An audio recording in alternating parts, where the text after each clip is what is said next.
काल करे सो आज कर, आज करे सो अब। कहते हैं कि हमारे जो पूर्वज रहे हैं उन्होंने कोई कहावतें ऐसी ही नहीं कही। उन्होंने इसलिए कहा क्योंकि उन्होंने उसका अनुभव किया। डेली किसी चीज को टालना सही नहीं रहता है। अगर किसी चीज की शुरुआत कर रहे हैं तो लोग कहते हैं कि आरंभ कैसा भी हो, अंत निर्णायक जो है वो अच्छा होना चाहिए। और मैं कहता हूं कि आरंभ अगर अच्छा हो तो अंत आपका अच्छा होगा ही। नमस्कार, स्वागत है आप सभी लोगों का बेसिक शिक्षा के इस ऑनलाइन लर्निंग प्लेटफॉर्म पे। मैं अमित तिवारी आज आप लोगों को ह्यूमैनिटीज डोमेन का 2025 सीयूईटी का रोड मैप क्या होना चाहिए वो मैं बताने जा रहा हूं। बेसिकली ह्यूमैनिटीज डोमेन अगर कोई परस्यू कर रहा है तो उसका target basically DU, BHU, AU, JNU इन सारे यूनिवर्सिटीज में रहता है। अगर मैं डीयू के टॉप कॉलेजेस नॉर्थ कैंपस की बात करूं तो अगर आप 750 के एवव अभी से ही लाने का टारगेट कोशिश करेंगे तब आपको लास्ट तक काउंसलिंग में बने रहने की जरूरत नहीं पड़ेगी। सर 800 में 750 लाना पॉसिबल ही नहीं है। एकदम पॉसिबल है, बहुत ही आसान है। कैसे, क्या उसमें करना चाहिए, इस पूरे समय में जो आपके पास आज से, आप ये वीडियो जब से देख रहे हैं आज से लेकर के जिस दिन एग्जाम हो जाएगा उस दिन तक आपको क्या क्या करना है वो मैं आप लोगों को बताने वाला हूं। तो आज बेसिकली हम लोग ह्यूमैनिटीज डोमेन की रोड मैप को देखेंगे कि किस तरह से आपको आगे चीजों को फॉलो करना चाहिए। अगर आप अदर फैकल्टी से भी हैं, साइंस से भी हैं, कॉमर्स से भी हैं, लॉ से भी हैं, तो आप इस रोड मैप को ऑलमोस्ट फाइन जो है फॉलो कर सकते हैं। ठीक है, अगर आगे बढ़ें तो सबसे पहले जो आपके पास पता होना चाहिए वो है आपका सिलेबस। बच्चों, मैं अभी तक आपको कह दे रहा हूं कि लास्ट समय तक जब हम लोग YouTube पे क्लासेस लेंगे, देखना बच्चे तब भी कहेंगे कि सर ये चैप्टर तो हमारे बोर्ड में आया ही नहीं था, ये तो कट गया था, क्या ये भी आएगा?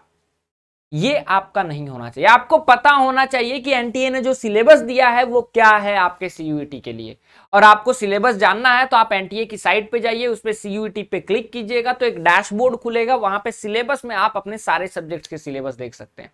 जीटी का एक ऐसा सिलेबस होता है जिसको डिटेल्ड में एनालिसिस करना जरूरी होता है और उसका मैंने वीडियो बना दिया है। आप जो है देख सकते हैं कि जीटी का डिटेल्ड सिलेबस क्या है। आप जाके वीडियो सेक्शन या फिर डिस्क्रिप्शन में लिंक है, आप वहां पे भी देख सकते हैं।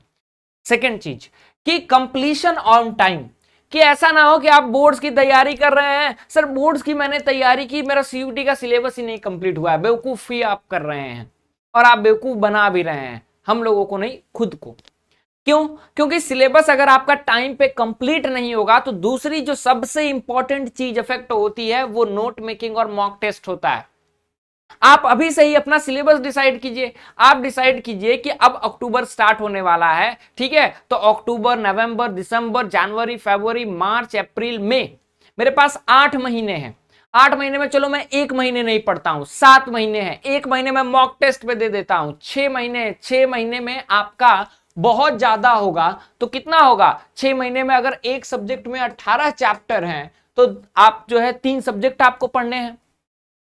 ठीक है, तो ज्यादा आपके पास सिलेबस भी नहीं है। 1 महीने में आप 18 चैप्टर कर सकते हैं, 2 महीने में फिर 18 कर लीजिए, 18 कीजिए। प्रॉपर आपको एक टाइम टेबल चाहिए होगा। अगर आप चाहते हैं कि मैं एक टाइम टेबल भी बता दूं कि किस तरह से आपको हर एक चैप्टर्स को करना होता है, रिवीजन करना होता है, तो आप कमेंट सेक्शन में बता सकते हैं, मैं उस पर भी वीडियो बना करके लेते आऊंगा। लेकिन जो आपको जरूरी है वो काम स्टार्ट कर दीजिए।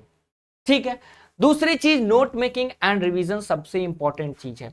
लोग कहते हैं कि सर नोट मेकिंग का क्या जरूरत है, बुक तो दिया हुआ है उसी को पढ़ लूंगा और लास्ट में रिवीजन कर लूंगा। जी नहीं, जब आप क्लासेस कर रहे हैं, जैसे कि वरदान बैच के जो बच्चे होते हैं उनको पता होगा कि जब हम उन लोगों की से क्लासेस करते हैं तो मैं हमेशा कहता हूं कि आप क्लासेस जब मैं करा रहा हूं तो क्लासेस को सुनिए अच्छे से कि क्या मैं पढ़ा रहा हूं, कंसेप्ट समझिए।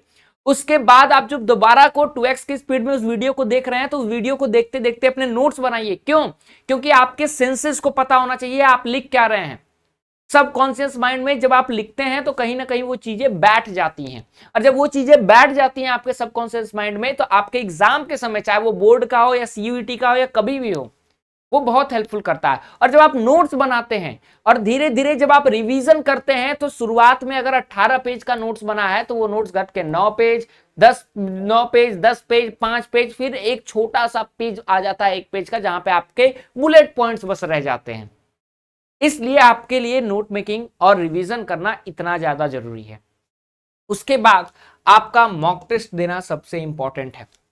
कि आप जैसे हम लोग बच्चों को पढ़ा रहे हैं वरदान बैच में, तो हम लोग क्या कर रहे हैं, हम लोग 3-3 स्टेप में उनको जो है गाइड कर रहे हैं। सबसे पहले तो चैप्टर कंप्लीट, एक चैप्टर है, उस चैप्टर में अगर 5 लेक्चर हैं तो स्टडी प्लानर हम लोगों ने दे दिया। उस 5 लेक्चर में पहले दिन का लेक्चर कंप्लीट हुआ, उसका डीपीपी चला गया।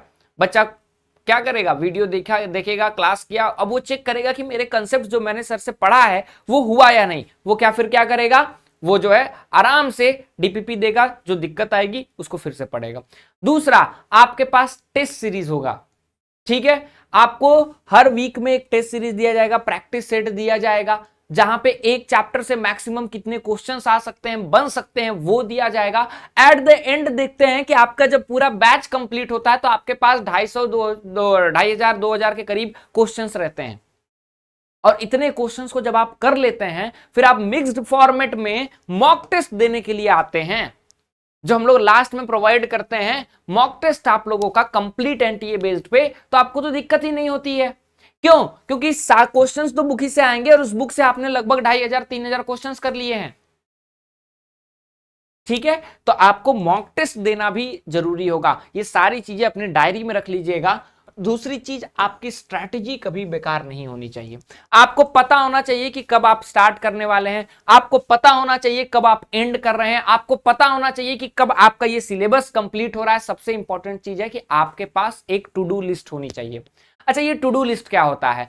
आप जो है डेली एक अपने पास लिस्ट रखिए, एक डायरी रखिए, उसमें जो है आप देखिए, लिखिए कि आज मैं सुबह उठा हूं, अब लिख दीजिए कि आज मुझे 2-3 चैप्टर कंप्लीट करने हैं। आप 3 चैप्टर कंप्लीट कर लीजिए। जैसे कि मैं बता दूं कि जैसे आज आप उठे तो आप आज जो है लिख दिए कि मैं ये 2-3 चैप्टर को कंप्लीट करूंगा।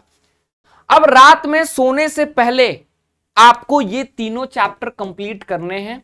अगर आपने लिख दिया है, नोट्स भी पढ़ना है, रिवीजन भी करनी है, तो वो आपको करके सोना है। और जिस दिन आप इस लिस्ट को काटते हैं ना रात में सोने से पहले, वो खुशी अलग रहती है। तो पर डे का आपका टू डू लिस्ट भी होना चाहिए। इसीलिए मैं कह रहा हूं कि अगर आपको जरूरत पड़ रही है कि सर टाइम टेबल पे, मैनेजमेंट पे भी आप वीडियो बना दीजिए, तो उस पे भी मैं आप लोगों के लिए वीडियो लेकर के आ जाऊंगा। बस आपकी जो नीड है कमेंट सेक्शन में ड्रॉप डाउन कीजिए, ठीक है।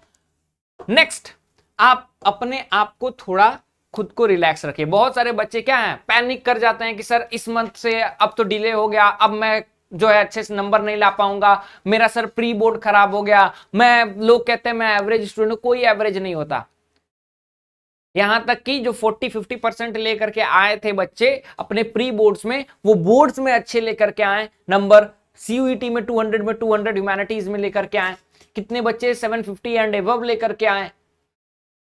तो ये क्या है, क्या वो अलग प्लैनेट से आए? नहीं, वो आप ही लोगों के वन ऑफ ही बिलोंग्स और C belongs to one of you, ठीक है। तो आपको जो है अपने माइंड को रिलैक्स रखना होगा।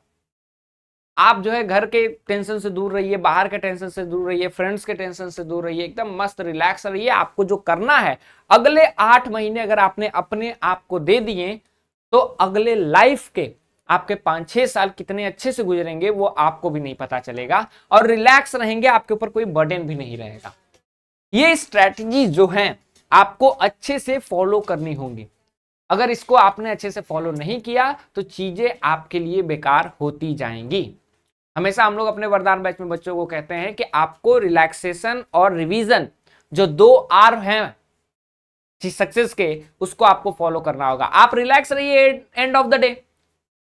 पहले प्रैक्टिस सेट में अच्छा नंबर नहीं आया, कोई दिक्कत नहीं, दूसरे में नहीं आया, कोई दिक्कत नहीं, लेकिन आपका जो बिलीफ है, आपका जो काम है, आपको वो काम करते रहना होगा, ठीक है। तो ये आपका रोड मैप है जिसको आपको फॉलो करना होगा। अगर आपने इस रोड मैप को फॉलो किया तो मैं चैलेंज के साथ कहता हूं कि आपका DU, BHU, AU, JNU, जो भी यूनिवर्सिटी आपकी ड्रीम यूनिवर्सिटी है, वहां पे दाखिला लेने से आपको कोई भी नहीं रोक सकता। पूरी दुनिया की कोई ताकत नहीं रोक सकती।